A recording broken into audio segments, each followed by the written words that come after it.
룻기서 4장 14절에서 17절 말씀 중심에서 손자의 양육자 나오미라는 제목으로 함께 말씀을 통해 은혜 나누기를 원합니다. 지난주에는 부모의 복이란 제목으로 어쩌면은 출산에 고통이 있지만 거기에 하나님이 주시는 또 새 생명의 탄생이라고 하는 그런 복이 담겨져 있다라고 함께 살펴보았습니다.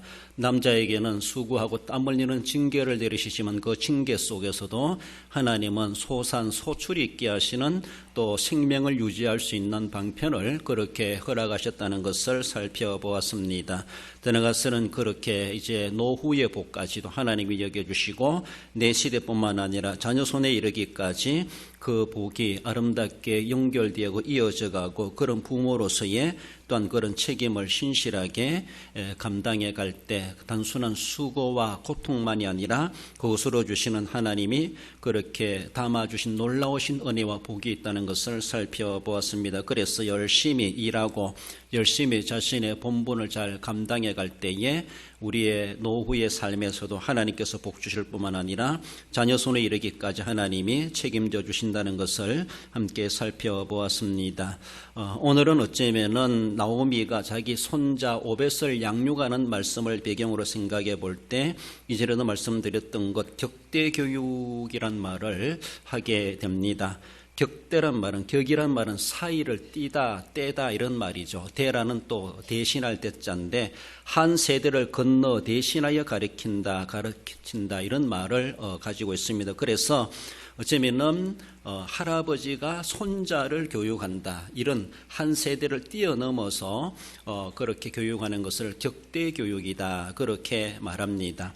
한편에서 이것이 어쩌면 옛날에 우리가 대가족화해야 될 때는 자연적으로 할머니 할아버지와 함께 살아가기 때문에 부모님뿐만 아니라 또한 할아버지 할머니 그 이상의 어른들에게도 많은 영향을 받으며 어린아이들이 배우게 되었던 것을 보죠. 그러나 핵가축화되어 가면서 어쩌면 부모와 떨어져 살게 되고 그러면서 어쩌면 격대교육이 제대로 이루어지지 못했다 그렇게 말하고 있습니다. 그러나 또 핵가족화되면서 또 오늘의 시대에 와가지고는 여성들이 사회 진출이 이제 흥해지다 보니까 누군가가 태어난 아이를 봐줘야 될 이런 상황이 되다 보니까 어쩔 수 없어가지고 할아버지 할머니들이 손자를 양육해야 될 또 이런 시대가 되었다. 그러게 봐서 어쩌면 격대교육이 다시 또 시작되게 되고 격대교육의 소중함과 필요성이 새롭게 부각되고 있다. 그렇게 말하게 됩니다.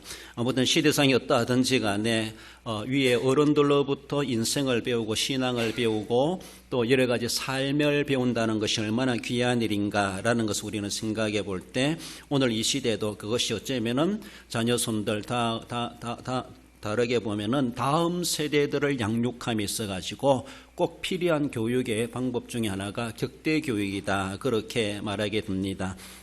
지난번에 유전도의 헌신예배 때도 나오미가 되라 이렇게 말씀을 우리가 함께 상고해 보았는데 여러분 할 수 있으면 다른 설교도 그러하지만 그 설교를 반복적으로 한번 들어보세요. 저도 들어보면서 허점도 많다 이렇게 여겨보기도 하는데 나오미가 되라 마라가 되지 말고 나오미가 되라 이렇게 말하는 것처럼 나도 나오미가 되고 남도 나오미가 되고 후손들도 나오미가 되게 하시는 그런 우리의 남은 생의 삶이 되어야 할 것입니다. 오늘도 어쩌면 나오미의 이름을 거명하게 되는데 나오미가 손자 오벳을 양육하는 배경을 통해서 다음 세대를 아름답게 키워가는 그 모습을 배경으로 가정의 달을 살아가면서 함께 말씀을 통해 은혜 나누기를 원합니다. 먼저는 전인적인 서성이 되어야 될 것을 말씀하십니다. 우리는 다 어쩌면은 어른이 위치해 있는 그런 모습에서 아이들 상대로 설교한다라기보다 어른들을 상대로 말씀해 볼 때 우리는 전인격적인 모습에서 우리 자녀손자들에게 자녀손들에게 스승이 되어야 된다는 것이죠. 인성과 영성을 겸비한 그저 세상 것만 열심히 공부해서 열심히 돈 벌어서 성공해라 이런 것이 아니라 영성적인 모습에서도 신앙적인 모습에서도 그들에게 가르칠 수 있어야 되고 가르칠 만한 스승이 되어야 된다는 것이죠. 인생의 선배뿐만 아니라 신앙의 선배로서의 그들에게 무엇을 가르치고 무엇을 말하고 무엇을 보여줄 것이 있는가 우리 학교의 선생님들은 가르칠 거리를 준비하지 않습니까? 우리 장로님도 내일 가르칠 것을 어쩌면 밤늦게까지 연구해가지고 간다 그렇게 말씀하시는데, 내 인생의 삶의 현장의 교단이라 생각하시고, 그리고 내 자녀뿐만 아니라 모든 나보다 후배되는 사람들이 다 나를 스승으로 보고 있다. 난 그들에게 무엇을 말하고 무엇을 가르치고 무엇을 보여줄 것인가. 날마다 내가 스승된 자로서의 그 자체, 그 정체성을 생각하며 그들에게 뭔가 가르쳐 줄 것이 있는 실력 있는 그런 선생님이 되어야 한다라는 겁니다. 14절에 여인들이 나오미에게 이르되 찬송할지로다. 이 아이의 이름이 이스라엘 중에 유명하게 되기를 원하노라. 보아스와 룻이 결혼하여서 태어난 아들이 오벳입니다. 그래서 베들레헴 여인들은 나오미를 찾아와서 나오미에게 크게 축하하고 위로해 주는 그런 모습이 오늘 본문의 말씀이죠. 그렇습니다. 나오미가 오늘날까지 무엇을 어떻게 해왔는가, 그 주변 여인들은 잘 알고 있습니다.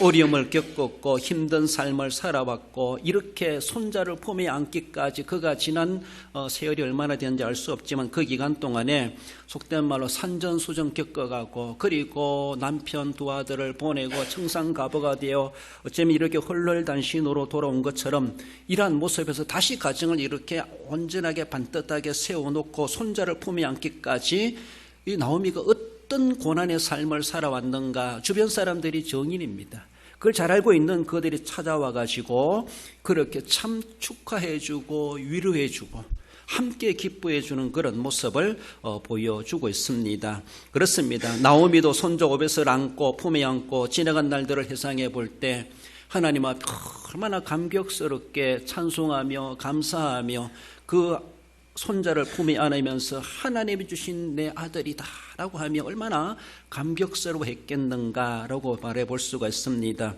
그렇습니다. 나오미의 여인들의 축하가 있었고 나오미의 감사가 있다라는 것을 볼 수가 있죠. 그래서 나오미는 자신의 손자 오벳의 양육자가 되니라 그렇게 말씀하고 있습니다.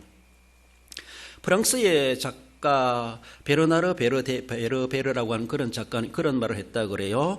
노인 한 사람이 죽는 것은 도서관 하나가 불타는 것과 같다라는 것이죠. 그렇습니다.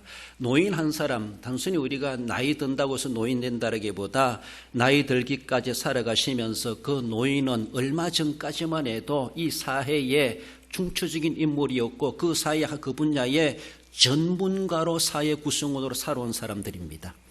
이 사회를 그렇게 일구고 세워놨던 그 역할을 해왔던 노인이라는 것이죠. 그렇습니다.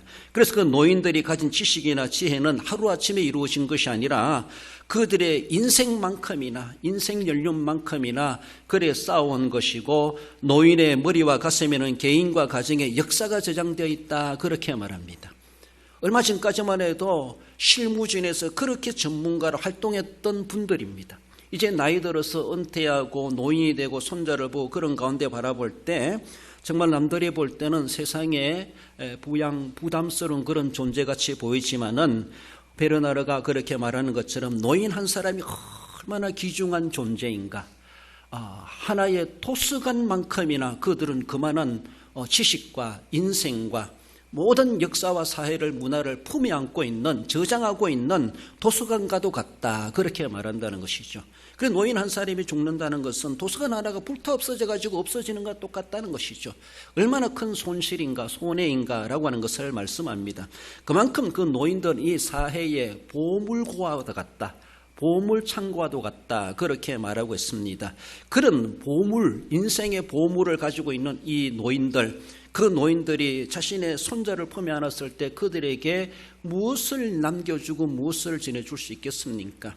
인생에 실패도 있었고 성공도 있었고 경험해왔던 그 모든 것을 추려가지고 정말로 좋은 것만 엑기스만 받아가지고 내 품에 있는 손자에게 주고 싶은 마음이 왜 없겠습니까? 그렇습니다. 도서관 가도 이런 책 저런 책 수많은 많은 책들이 많고 내가 보지 않을 책도 더 많다고 하지만, 그러나 정말로 이 내게 꼭 필요한 책을 또 읽어야 될 책이 있습니다. 찾아봐야 될 책이 있고 빌려봐야 될 책이 있고 꼭 그것을 탐독해야 될 그런 내용이 있는 것을 볼 수가 있습니다. 내 인생에 대해서 모든 것을 자손에게 다 줄 수 없지만, 그러나 이 자녀에게, 이 손자에게, 이 아들에게 내가 무엇을 줄 수 있을까? 지금까지 사회생활에 오면서 경험해온 것들을 추려가지고 정말로 너무 좋은 것만 추려가지고 그에게 나누어 주고 싶은 그런 마음이 바로 어른들에게 있다라는 겁니다. 그들의 경험과 지식과 지혜는 후손들이 받아야 될 귀한 유산이 된다고 하는 것을 그렇게 말씀하십니다. 어쩌면 그래서라도 레위기 19장 32절에서는 너는 샘머리 앞에 일어서고 노인의 얼굴을 공경하며 내 하나님을 경외하라. 나는 여호와이니라고 말씀하고 있습니다. 샘머리 앞에 일어서라. 그분이 어떠하든지 간에 머리가 셀 만큼 그렇게 나이 들으셨느냐? 그럼 나이 든 노인 앞에는 우리는 다른 말 할 것 없다. 일단은 그 모습 앞에서도 우리는 존경심을 가져야 되고 여호와를 경외하는 차원에서 정말 그 어른을 그렇게 공경하는 그런 자세, 그 앞에 일어설 수 있는 자세를 갖추는 것이 당연하다. 그만큼 그들은 예우받기에 합당한 자이다라는 것이죠. 그래서 나이는 인생 계급장이다 이렇게 말하는 만큼 그렇게 말하는 것이 맞는 말이 아닌가 그렇게 생각이 듭니다. 노인들은 세상의 무거운 짐이나 부담스러운 존재가 아니라 그 사회가 간직해야 될 정말로 고이 간직해야 될 보물과 같다라는 겁니다. 거꾸로 말한다면 우리 노인된 우리 어르신들은 내가 가정이나 후손들에게 부담거리가 되지 말아야지, 짐거리가 되지 말아야 이런 자세가 필요합니다. 내가 저들에게 보물창고가 되어줘야 되는데 이런 자세. 그래서 그들에게 쉬운 말로 막 소독도 안 되는 그런 잔소리 쏟아넣는 그런 말, 자녀손들을 부담스럽게 만드는 그런 말들, 그런 행동들, 그런 삶을 살아가기보다가도 저들이 정말 꼭 필요한 보물과도 같이 저들이 쓰면 정말로 꼭 필요하고 그것이 적시적소에 필요로 한다는 것처럼 그때 내가 내 한마디 말해주는 것, 내가 그 자리에 있어주는 것, 내가 거기에 함께 동참하고 함께 있다고 하는 것 자체가 후손들이 나를 참 귀하신 분이시다라고 여길 만큼 그런 존재가 되시라는 겁니다. 그렇습니다. 할머니 할아버지 때문에 못 살겠어, 시어머니 시아버지 때문에 못 살겠어, 이런 소리 듣게 하지 말고 나는 정말로 앞서간 어른으로서 샘머리 된 자로서 얼마나 전인적인 스승이 되고 있는가 후손들에게. 그들에게 유익을 주는 자가 선생님입니다. 스승입니다. 자신의 지식을 일방적으로 가르치는 것이 아니라 그에게 꼭 필요한 것을 가르칠 수 있어야 되죠. 그렇습니다.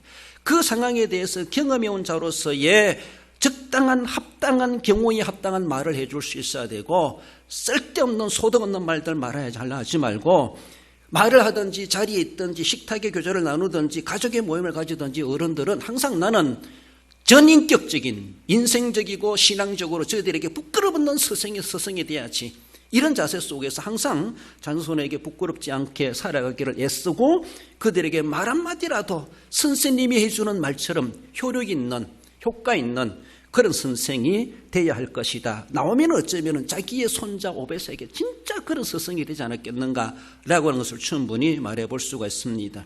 나가서 손자를 양육한 나오미는 인생의 모델이 된 것을 보여주고 있습니다. 모델이 되어야 될 것을 또한 말씀하고 있습니다. 15절에 이는 내 생명의 회복자이며 내 노년의 복량자라. 사람들이 여인들이 찾아와서 나오미가 손자를 품에 안고 있는 그 모습을 보면서 이는 내 생명의 회복자이며 내 노년의 복량자라.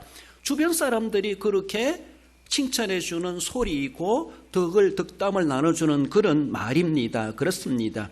여인들은 태어난 아기 오벳이 할머니 나오미에게 어떤 손자가 될 것인가 그들은 그렇게 표현해 주고 있습니다. 내 생명의 회복자이며 내 노년의 복량자가 될 것이다.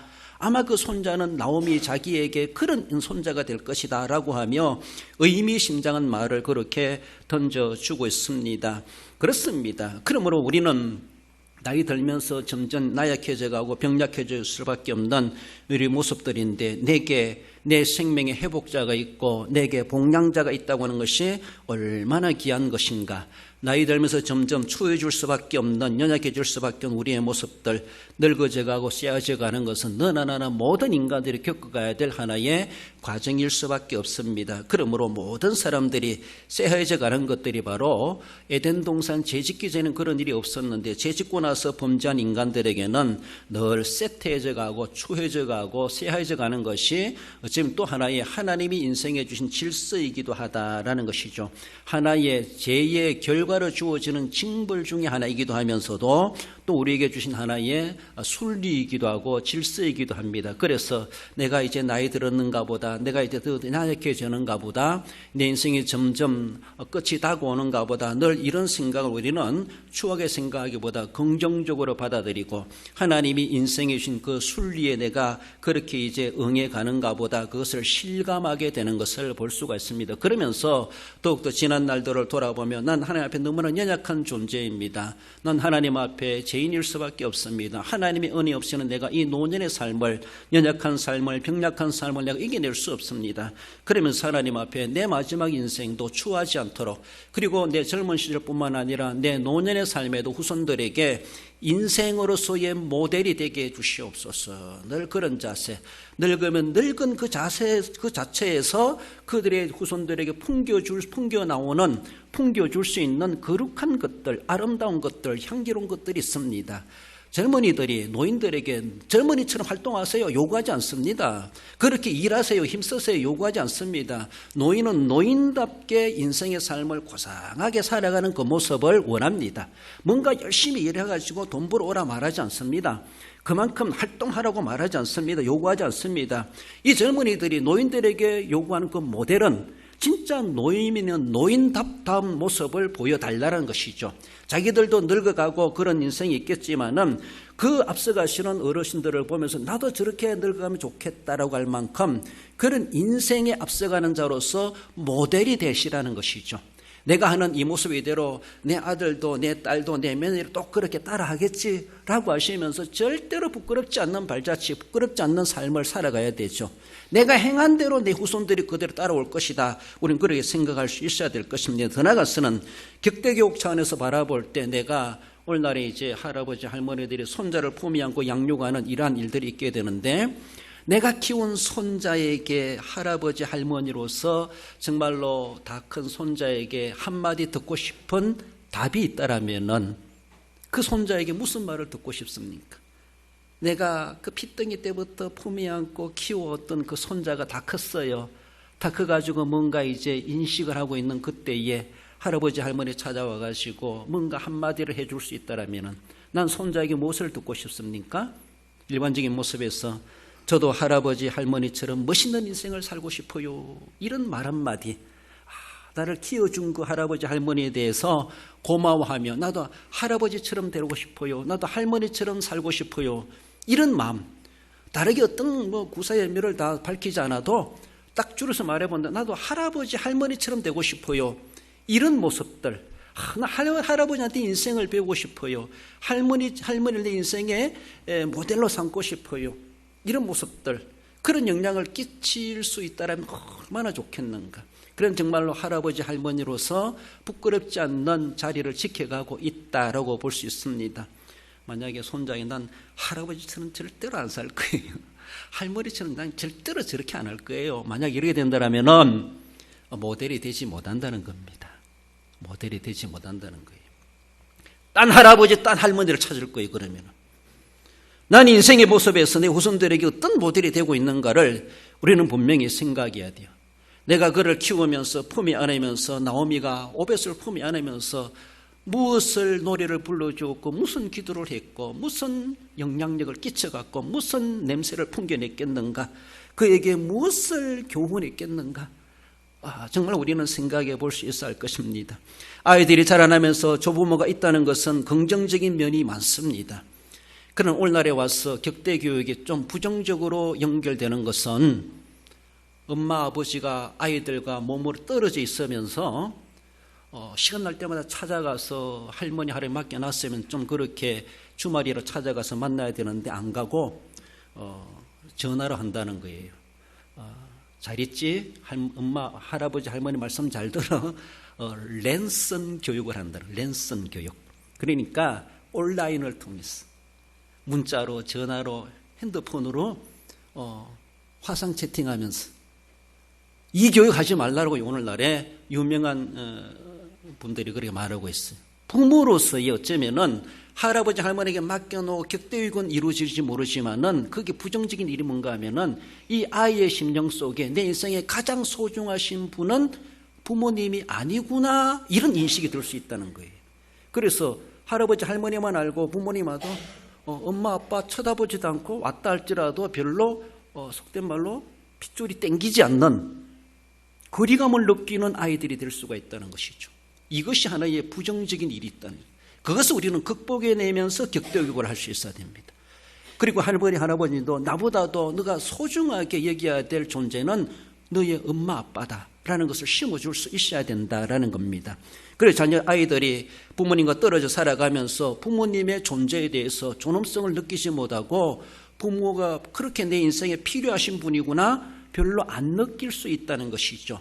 이런 단점과 부작용을 우리는 늘 우려해 가면서 그런 일들이 일어나지 않도록 그저 전화로만 확인하고 잘 있니? 그래서 전화로 교육하는 것처럼 할머니 할아버지 말 잘 듣고 그렇게 해라. 그렇게만 하지 말라라는 것이죠. 떨어져 있는 만큼 그만큼 책임을 다하지 못하는 부모로서의 그 책임감을 가지고 희한나고 기연할 때마다 피부로 접촉할 수 있는 그런 시간들을 늘 가질 수 있고 정말 부모와 자녀의 관계는 떨어질 수 없는 관계라고 하는 것을 우리는 늘 그렇게 인식하고 심어줄 수 있어야 된다라는 겁니다. 인생의 지혜와 태도를 함양해가고 예의 범절을 배우고 삶의 이치를 깨닫게 되는 것은 어쩌면 바쁘게 사회활동하는 부모님보다는 그래도 인생의 여유를 좀 가지고 있는 조부모에게 이 손자들은 배우기가 더 쉽습니다. 그렇습니다. 부모님들은 시간 내주기도 쉽지 않아요. 바쁘다는 거예요. 아침 일찍 나가고 저녁에 늦게 들어오고. 그러니까 조부모니 계시다면 조부모에게 인생의 지혜를 배우는 거예요. 사람으로 가져야 될 태도가 어떠해야 될 것인가, 예의 본절을 배운다는 것이죠. 그런 것들을 함양할 수 있다는 것이죠. 삶의 이치를 깨달을 수 있다는 것이죠.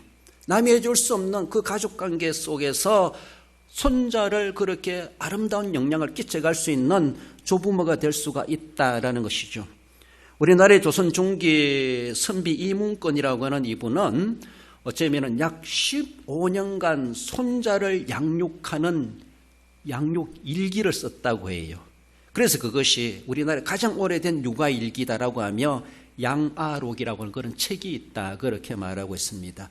자기가 손자를 약 15년 동안 키우면서 아이가 크고 자라는 여러 가지 모든 무슨 일기를 쓰듯이 육아일기를 썼다는 것이죠. 우리나라 가장 오래된 육아일기 책이다 이렇게 말한다는데 양아록이 있다라는 겁니다. 여러분들 그렇습니다. 따라가서는 태계 이항은 자기의 손자 이안도를 자기 남은 생에 죽을 때까지 약 16년 동안 그 손자에게 125통의 편지를 써서 보내면서 그에게 묻고 답을 받고 손자하고 서신 교제를 통해서 그렇게 손자와 밀접한 관계를 맺었다. 그래 손자를 교육하는 일에 태계 이항은 그만큼 신경을 썼다. 그렇게 전해지기도 합니다. 그렇습니다. 그를 통해서 생각을 묻고 답을 또 받아가며 손자에게 그런 지식적인 교감을 나눠가면서 그 손자 이안도를 그렇게 키워냈던 태계 이항을 그렇게 말해주고 있습니다. 그렇습니다. 세계적인 모습에서도 격대교육의 모델될 만한 사람이 미국의 오바마 대통령이 어쩌면 외할아버지 외할머니 손에 컸다 이렇게 말하죠. 세계적인 기업가 빌 게이츠도 격대교육에 영향을 받은 그런 유명한 사람이다. 대표적으로 소개되는 사람이 오바마 대통령이나 빌 게이츠 같은 그런 사람이 있다고 하는 것을 말해주고 있습니다. 그렇습니다. 우리 하나님께서도 우리를 하나님의 자녀로 예수 그리스도를 고통받게 하시고 희생케 하시면서 우리를 낳아주셨고 우리를 키워가시는 육아일기를 하나님께서도 양아록 이상으로 그 아이를 키워내기 위한 구속의 계획을 하나님은 다 세우고 계셨습니다. 그래서 예수 그리스도로 말미암아 우리를 거듭나게 하시고 하나님의 자녀로 태어나게 하시면서 지금도 교회 생활을 통해서 우리를 향하신 하나님의 육아 일기가 기록되고 있고 내 삶을 통해서 하나님 그 일기를 펼쳐보시면서 우리 인생의 역사가 이어져 가고 있다고 하는 것을 볼 수가 있습니다. 하나님의 구속의 계획 그 자체가 우리를 그렇게 하나님의 자녀로 탄생하게 할 뿐만 아니라 하나님의 자녀로 커가게 하시는 그리고 그 나라에 들어가게 하시 그날까지 하나님의 구속의 계획, 그것이 바로 육아일기라는 것이죠. 우리를 향하신 하나님의 자녀된 우리를 키워가시는 그런 모습에서 여러 가지 세상에 많은 시달린 일들을 겪어가면서도 계속 주일이라는 것을 인식하게 하시고 예배라는 것을 인식하게 하시고 하나님 우리에게 계속해서 그것을 말씀하시고 깨우쳐 주시고 그 나라에 들어가기 합당한 자로 하나님께서 거룩한 육아일기를 어쩌면 오늘 성경을 통해서 우리를 그렇게 지도해 주신 우리 주님, 성경이 하나님의 구속의 계획이 다 있고 우리가 살아가야 될 방편, 정말로 할아버지가 인생을 겪어오며 살아가면서 손자에게 이거 읽어봐라 라고 주는 것처럼 자신의 인생의 경험담들을 성공담도 있고 실패담도 있고 그러면서 어떻게 살아가야 될 것인가 분별하게 하고 하는 것처럼 하나님께서도 우리에게 성경을 주셔서 우리가 어떻게 살아가야 될 방법이 있는가, 그 방편에 대해서 우리가 구원받는 방편뿐만 아니라 구원받은 성도가 살아가야 될 방편이 무엇인가 성경을 통해서 이미 다 우리에게 육아일기를 상세히 기록하는 것처럼 우리가 그렇게 기록하여 주셔서 주셨다라는 것이죠. 그래서 우리는 이것을 읽고 듣고 말씀을 들으면서 하나님이 나를 이토록 사랑하시고 나를 이렇게 이끌어가고 계시는구나, 우리는 배울 수가 있고 터득해 갈 수가 있습니다. 그렇습니다. 나 같은 것이라도 버려지기 마땅한 그런 존재이지만은 하나님께서 거기에서 나를 건져내 주시고 예수 그리스도를 희생케 하시기까지 나를 하나님의 자녀로 입증하여 주시고 나를 입양하여 주시고 하나님의 자녀 삼아 주시고 그것뿐만 아니라 하나님 나라를 유업으로 받을 자로 우리를 삼아 주시고 지금도 우리를 양육하고 계시는 우리 하나님이시다라는 것이죠. 그래서 나를 본받으라 라고 하시면서 주님을 본받고 하나님 형상을 회복하며 아름답게 자라나기를 주님께서 당당하게 우리에게 말씀하고 계십니다. 그래서 우리 주님, 우리는 늘 우리 하나님의 얼굴을 떠올리고 하나님의 마음을 생각하고 하나님 뜻이 무엇인가를 되새겨가면서 그래서 내 인생의 모델로 삼고 주님이 가신 그 길을, 주님이 원하시는 그 형상을 회복해가는 그런 삶이 결코 우리를 망가지게 하는 인생이 아니라 도리어 성공되게 하시는 하나님 놀라우신 은혜의 비결이 거기에 있다는 것을 우리는 생각해 봅니다. 그렇습니다. 이 땅에 살아가면서도 우리가 어른들의 얼굴을 존경하고 정말 어른들이 가르치는 그런 말씀, 더 나아가서 어른된 자로서 후손들에게 마땅한 모델이 될 수가 있어야 된다라는 것이죠. 그런 후견인이 되어야 되고 부끄럼 없는 스승이 되어야 할 것입니다. 그래서라도 신명기 32장 7절에 보면은 옛날을 기억하라, 역대 연대를 생각하라, 내 아버지에게 물어라, 그가 내게 설명할 것이요, 내 어른들에게 물어라, 그들이 내게 말하리로다. 어른이십니까? 아버지이십니까? 자녀들이 물었을 때 설명할 것이 있어야 돼요. 말해줄 것이 있어야 돼요. I don't know, 나도 모르겠다. 그럼 어쩌라는 겁니까? 먼저 살아가신 분도 모르면은 뒤따라가는 분도 모르고 살아갈 수밖에 없고 어쩌면 헛다리 짚는 그런 인생이 될 수가 있다는 것이죠. 모르는 것은 하나님 앞에 어쩌면 엄청난 책임을 추궁받을 수 있는 거예요. 지금까지 뭐 했는가 알아야 되죠. 그래서 물었을 때 그들이 뭔가 답을 원할 때 설명해 줄 것이 있어야 되고 말해 줄 것이 있어야 되고, 그래서 우리는 그렇게 자신을 정립해 가면서 인생의 모델이 되어야 된다라는 겁니다. 나가서 손자를 양육한 나오미는 후손의 그루터기의 역할을 하게 된 것을 봅니다. 16절에 보면은 나오미가 아기를 받아 품에 품고 그의 양육자가 되니 이름을 오벳이라 하였는데 그는 다윗의 아버지인 이새의 아버지였더라. 그루터기는 성경상에 이모저모 단어가 사용되는데 중요한 단어 중에 하나는 이카라는 그런 단어입니다. 그래서 그루터기 뿌리라는 것이죠. 우리도 종탑을 세우기 위해서 이제 나무를 베어냈잖아요. 거기 보면 나무 둥치가 아직도 땅에 박혀 있어요. 이걸 가르치켜서 그루터기다 그렇게 말합니다. 그 그루터기에서 올 때는 이제 다시 싹이 돋아나는 그런 새 생명이 시작되는 그런 모습도 있는 것을 볼 수가 있는데 그런 그루터기, 그것을 의미한다라는 겁니다. 다 끝장난 가정을 하나님께서는 기업 물을 자 보아스라고 하는 부자 노총각을 준비해 두셔서 그래서 나오미의 가정을 재건하게 하시고 뿐만 아니라 그 나오미에게 손자까지 안게 해주신 하나님, 그 은혜를 생각하는 나오미가 이제 무엇을 더 바라리요? 다 끝장난 가정을 하나님께서 복구해 주셨습니다. 다시 살려주셨습니다. 뿐만 아니라 이제는 대를 이어갈 만한 손자도 품에 안았습니다. 여러분들이 그 나오미라면은 하나님 앞에 또 어떤 욕심의 기도가 필요 있겠습니까? 나 이제 죽어도 이한이 없다, 이런 말 쉽게 할 수 있지 않겠는가? 무엇을 더 요구하리요? 하나님이 그렇게 주신 복에 대해서 이 나오미가 내가 이제 뭘 할 수 있겠는가? 난 이제 이 손자를 위해서 내가 못해야겠는가? 한마디로 난 이 손자를 위한 내가 그루터기가 되리라, 이런 자세, 그런 결단이 있지 않겠습니까? 자신의 노년의 인생에 무엇을 어떤 욕심을 가질 필요가 있겠습니까? 욕심이 아니라 이제는 손자를 아름답게 키우는 것이, 손자를 위한다면 내가 그의 하나의 밑거름이 되리라, 자양분이 되리라, 이런 각오, 이런 자세가 아니었겠는가라는 것입니다. 충분히 우리는 나오미의 그 심정을 이해해 줄 수 있고 그렇다라고 긍정적으로 평해 줄 수가 있습니다. 그래서 손자를 잘 키우기 위해서 남은 인생을 자기가 영양분이, 자양분이 되겠다라고 하는 것을 말하고 있죠. 그렇습니다. 여러분들 조금 어떻게 생각할지 모르지만은 요새 사람이 죽으면은 매장법이 있고 화장법이 있다 이렇게 말하는데, 미국에는 있잖아요. 그런 게 있대요. 태비장이 있대. 태비장. 매장도 안 하고 화장도 안 하고 몸 그대로를, 그래서 이해하면서 들어주세요. 미국의 8개 주가 이미 합법화해가지고 그것을 하도록 할 수 있도록 권장하고 있다 그렇게 말하는데, 시신과 흙과 그리고 목재와 미생물을 한 곳에 탁 담아가지고 한 달 동안 푹 섞은대요. 푹 섞어가지고 그것을 거름으로 사용한대요. 거름으로. 그래서 이것이 지금 계속 흥행하고 있는 것이 뭔가 하면은, 이게 환경오염에도 더 유익하고, 그리고 땅을 오염시키는데도 많이 예방이 된다 이렇게 말합니다. 화장하기 위해서 태워야 되잖아요. 일산화탄소 많이 배출하잖아요. 그런 것들을 많이 줄인다는 것이죠. 땅을 오염시키지 않는다는 거예요.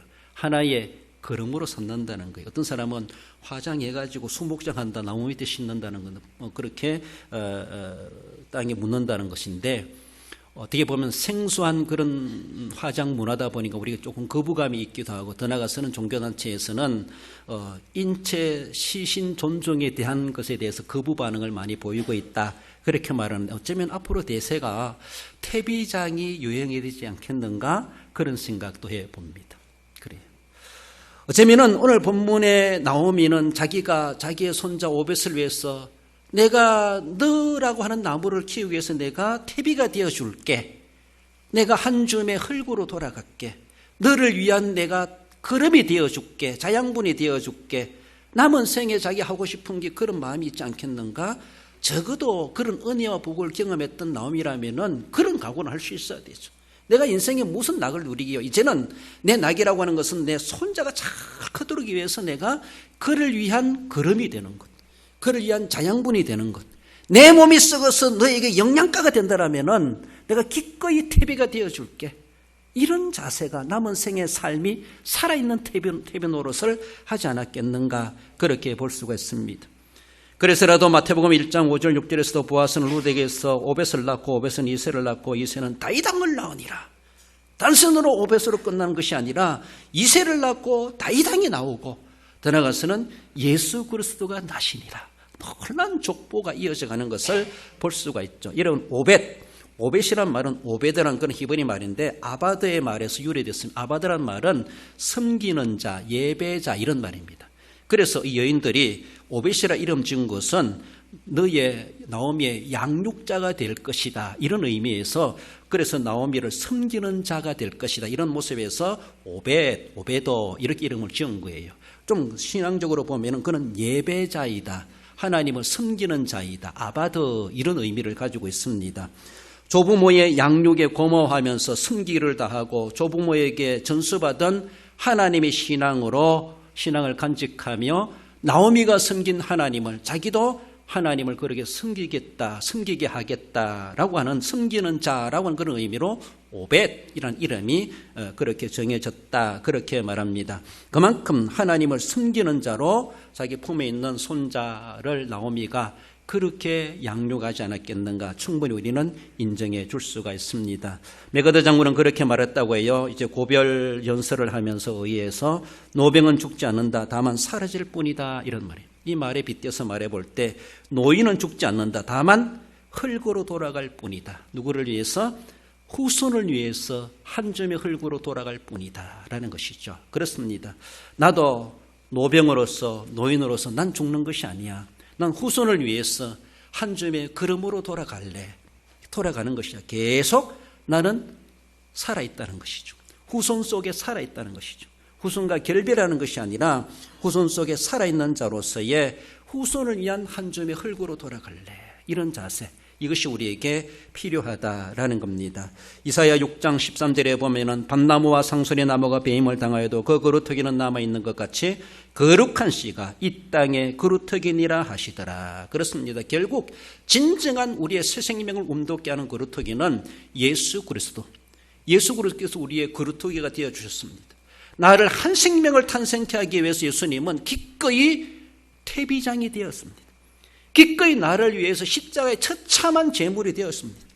나 한 생명을 살려내기 위해서 예수님은 기꺼이 배임을 당하셨습니다.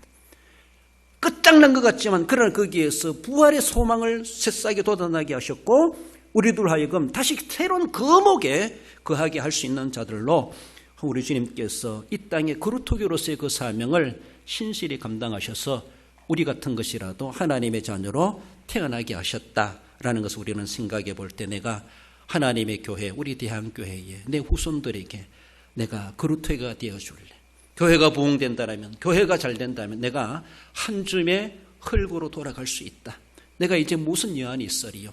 지금까지 은혜 베푸신 것을 생각할 때 내가 하나님 나라를 위한다면은 그게 내가 태비장이 되는 것도 기꺼이 내가 마다하지 않고 기꺼이 감사할 수밖에 없다. 그런 자세 속에서 후손을 위한, 교회를 위한, 하나님의 나라를 위한, 장래를 위한 한 줌의 그루터기로 돌아가고자 하는 그런 자세가 있어야 될 것이다. 그런 양육자로서, 그런 어른으로서 우리가 사명을 감당해 내야 될 것을 말씀하십니다. 말씀을 맺습니다. 우리 성도 여러분, 인생과 영성을 겸비한 양육자가 되십시다. 그저 세상 속에서 공부만 열심히 해라, 돈 많이 벌어라, 건강하게 살아, 이것만 생각하지 말고 교통사고 조심해라, 그런 말만 하지 말고 영적인 교통사고 나지 않도록, 영적으로 시험 들지 않도록, 돈 많이 벌고 건강하면 뭐합니까? 하나님 남몰라고 살아가면은 도리어 큰 문제가 될 수가 있습니다. 인성적으로 영성적으로 자녀들을 잘 양육할 수 있는 그런 부모, 그런 양육자가 되어야 되고 그런 후손들을 키워낼 수 있어야 할 것입니다. 인생을 통해서 보여주고 남겨주는 양육자가 되어야 됩니다. 나 따라와라. 비록 노인들의 발걸음이 비틀거린다 할지라도 바르게 걷는 인생길입니다. 그들은 무릎이 흔들린다 할지라도 그 뒷발걸음이 따라오는 후손들이 그 발걸음을, 발자국을 딛고 따라온다는 것이죠. 그러므로 내 한 걸음을 걷더라도 내가 후손들에게 부끄럼 없는 발자국을 남겨줘야지. 말 한마디를 하더라도 내 말투라도 그들이 배울 수 있기에 부끄럽지 않는 그런 우리의 모습들이 되어야 할 것입니다. 후손의 그루터기가 되는 양육자가 되어야 되죠. 후손들의 등을 밟고 일어서려고 하는 자가 되지 말고 이제는 나 밟고 일어서라. 내가 디딤돌이 되어줄게. 내가 그루터기가 되어줄게. 내가 한 줌의 걸음이 되어줄게. 이런 자세 속에서 기꺼이 우리의 남은 생의 그 아름다운 삶으로 갔어. 그래서 하나님 앞에 칭찬밖에 없다는 우리의 모습이 되고 믿음의 명문가운을 세우는 양육자 나오미와 같이, 그래서 다윗을 낳으니라, 예수 그리스도가 태어나니라 말씀하신 것처럼 그런 미래가 있는 가정으로 이루어가시는 우리 모든 성도 여러분들 가정 되시기를 주님의 이름으로 축원드립니다.